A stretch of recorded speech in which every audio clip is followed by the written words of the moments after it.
So technocrats, which are this middle class of credentialed persons that run through the university system and like because of their networks and their connections will take positions of power that are in unelected roles, whether they sit as CEOs and boards of directors on companies or they sit as executives of state-run bureaucracies. They have incredible power because they sign off on things, and that power has been divested to them by lazy members of the bourgeoisie. So like this is what's happening. There is a struggle for power going on. So this neo-reactionary movement is smash the administrative state, get rid of this middle class of people that is basically staging a slow motion coup, bring back the power of the capitalist class and have that centered around some type of autocrat. Bring it back to original bourgeois democracy, not democracy in the sense that we understand it now. It is not about universal enfranchisement or some bullshit notion like that. You own enough property and then you can vote. If you were in on the economy, then you're allowed to be in the bourgeois political system. That's what they want to take it back to. And like they can't do it now in the modern world because this technocratic class, it's just wedging itself in there and they're recognizing this. And so like regrettably, as someone who follows a Marxian analysis of capital, it is not the working class that are staging a revolution here. It is this professional managerial class. And like the more these technocrats take the reins of power through established bureaucracies, Congress just serves to like kind of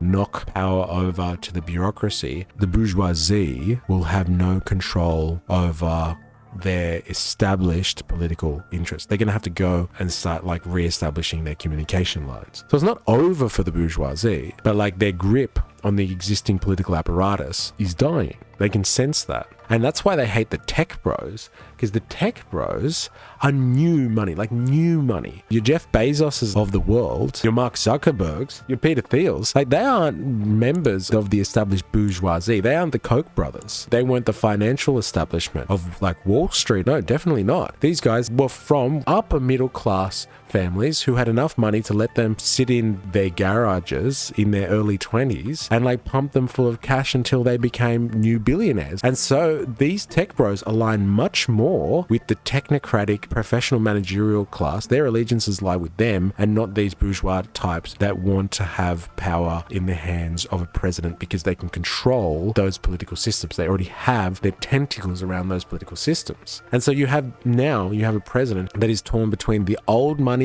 red MAGA style who want the president to have their power back, and you have the dark MAGA people who are just like, fuck the old school bourgeois democratic system. We'll take a CEO king, please. Let's run the place like a startup because that's what we know, because we're technocrats, we're experts, and we know that experts do things better.